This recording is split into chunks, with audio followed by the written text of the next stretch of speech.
Halo semua, balik lagi bareng gua Vian Rafe. Dan seperti biasa gua di sini bakal lanjutin alur cerita yang sebelumnya pernah gua upload. Dan selamat bergabung bagi kalian yang baru aja gabung di channel gua. Dan tanpa banyak basa-basi lagi, yuk kita langsung cek this out aja alur ceritanya.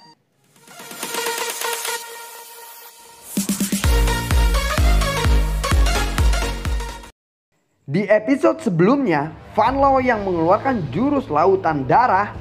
Jurus itu sangatlah tidak berarti kepada Xiaoyan saat ini. Dia membakar semua habis jurus lautan darah milik Van Law. Han Feng yang melihat kejadian ini, dia berkata dengan kaget. Api surgawi, ucap Han Feng yang melihat jurus dari Xiaoyan. Dari penampilan warna api ini juga berbentuk teratai ilusi yang terbentuk ketika meledak. Ini adalah api surgawi yang berada di peringkat ke-19. Ini yang disebut dengan inti api teratai hijau, ucap Han Feng. Ini sebuah keberuntungan untukku. Bisa menemukan dua jenis api surgawi dalam satu hari. Perjalanan ini sungguh tidak sia-sia. Jika saya bisa mendapatkan dua jenis api surgawi ini dan berhasil menelannya, dengan mantra api yang tidak lengkap, kekuatan saya pasti akan meningkat dengan pesat, ucap Han Feng. Tetapi walaupun masih muda, pengendalinya sangat hebat. Aku saja masih belum bisa. Sepertinya tidak akan mudah untuk merebut api surgawi dari tangannya, ucap Han Feng lagi. Dasar bajigur, teriak Van Law kepada Xiaoyan. Oh, kok bajigur? Bajingan. Woi, bajingan, bukan bajigur, oke? Parah nih yang nulis skrip. Dasar bajingan, teriak Van Law kepada Xiaoyan. Jika saya kalah dari anak ini, kemungkinan saya akan ditertawakan sampai mati oleh orang-orang wilayah sudut hitam, ucap Van Law dalam hatinya. Transformasi darah, teriak Van Law. Sayap Doki muncul di punggung Van Law. Kamu harus bangga, kamu bisa memaksaku untuk menggunakan transformasi darah, ucap Van Law. Xiaoyan yang memperhatikan Van Law yang penampilannya sedikit berubah. Dia lalu berkata, itu saja masih belum cukup. Ini jelas pertanda bahwa kamu akan segera bertemu dengan anakmu, ucap Xiaoyan. Bajingan kecil, jika saya tidak bisa membunuhmu, aku akan bunuh diri di tempat ini, ucap Van Law. Xiaoyan lalu menjawab, kalau begitu bersiaplah untuk mati anjing tua, ucap Xiaoyan. Kemudian gelombang Doki berwarna merah darah muncul ke segala arah dari tubuh Van Law. Bajingan kecil, aku akan membuat lubang yang banyak di tubuhmu, ucap Van Law. Xiaoyan lalu berkata,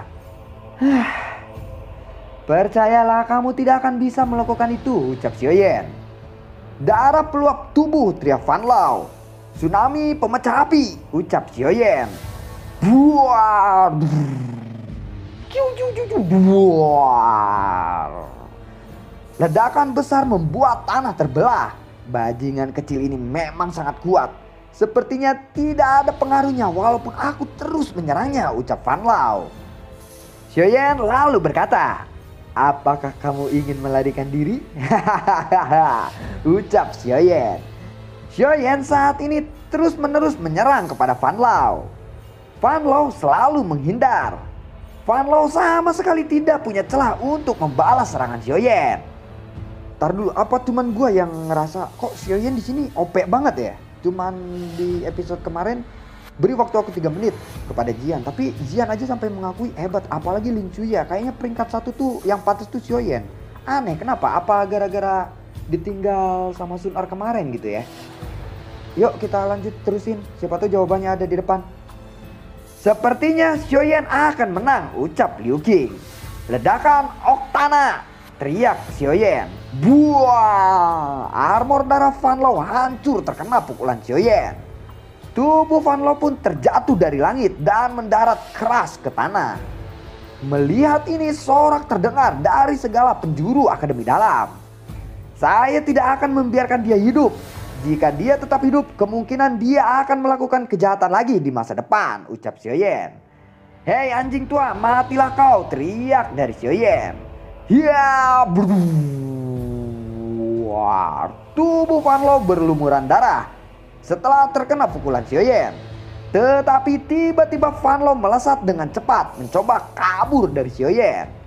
"Xiaoyan, kamu pikir kamu bisa membunuhku ketika aku sedang sekarat?" teriak Fan Lao. "Kau sungguh memalukan," ucap Xiaoyan. Ketika Xiaoyan mencoba mengejar Fan Lao, getaran hebat terjadi di ujung menara. Semua orang terlihat tegang setelah melihat makhluk yang berada di ujung menara. "Semua sesepuh Akademi Dalam, dengarkanlah bentuk formasi," ucap Penetua Su. Sementara itu Fan Lao yang terluka mendatangi Han Feng. Lalu Han Feng memberikan pil obat kepada Fan Lao. Han Feng lalu berkata, "Pemimpin Sekte Fan, apakah kamu baik-baik saja?" "Xiaoyan benar-benar menyulitkan. Tunggu saja, aku akan membalasnya," ucap Fan Lao. Pemuda itu mampu mengalahkan bintang 4 Dong Huang. Fan Lao, "Kekuatannya mungkin setara dengan bintang 5 Dong Huang," ucap Han Feng. Han Feng lalu berkata lagi, "Saya perlu mencari tahu latar belakang pemuda ini. Setelah itu aku akan mencari kesempatan untuk menangkapnya." Sementara itu Xiaoyan yang mengejar Fan Lao melihat Fan Lao yang sekarang berada di antara kelompok ahli dari sudut hitam. Suara Yellow tiba-tiba terdengar di hatinya. Jangan gegabah, orang itu dilindungi banyak orang kuat di sekitarnya. Sementara itu Penetua Su berusaha menyegel binatang ajaib yang muncul di menara. Penetua Su terlihat kewalahan.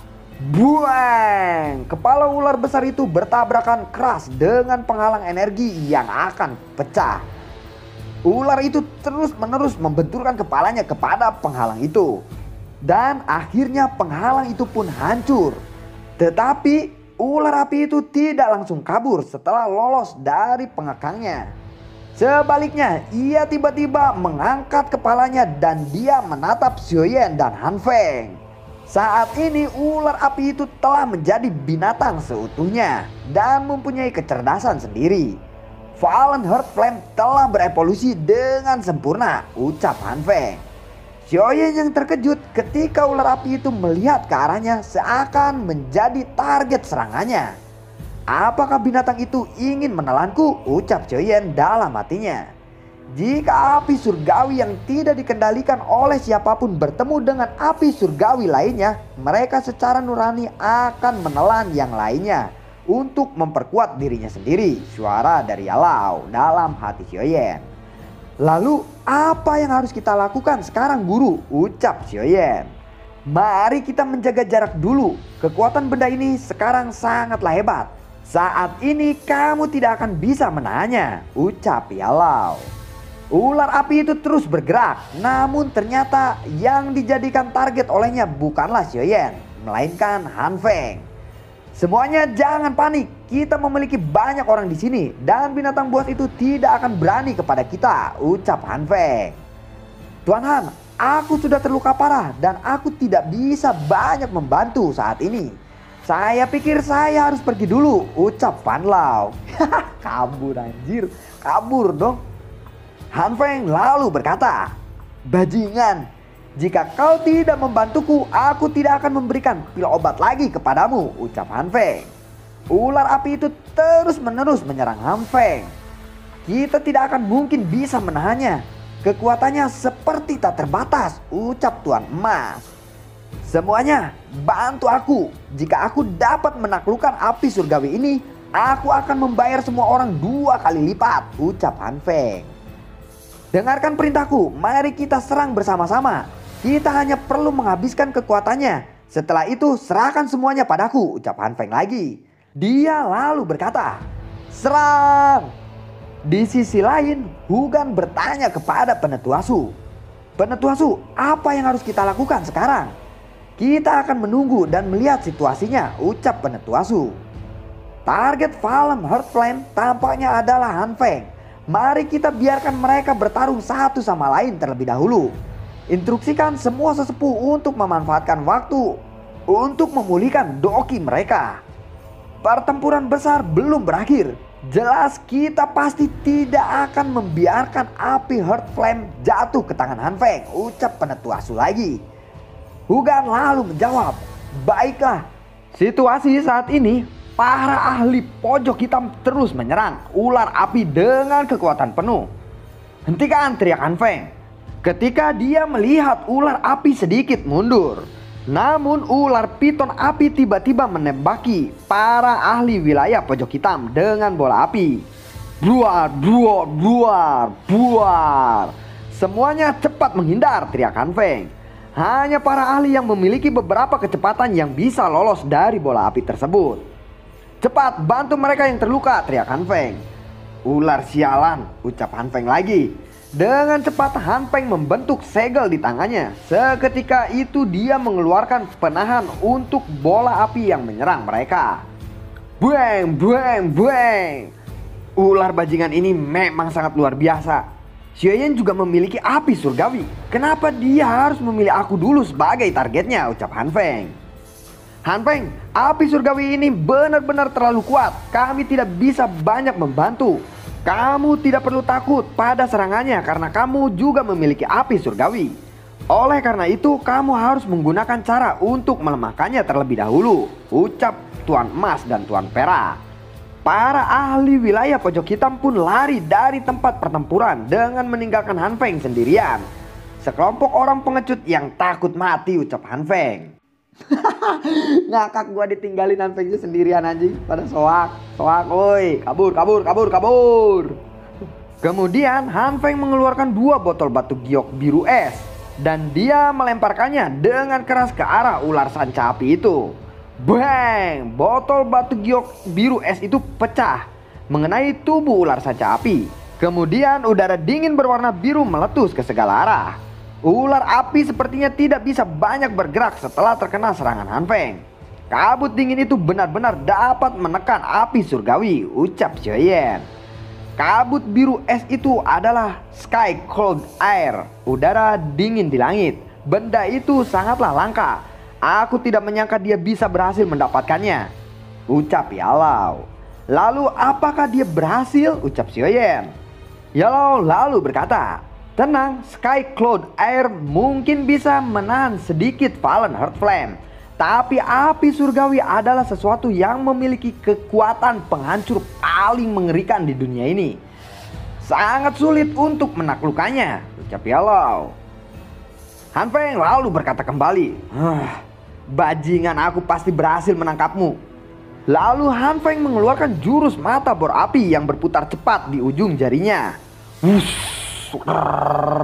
Mata bola api itu pun ditembakkan ke arah ular sanca api.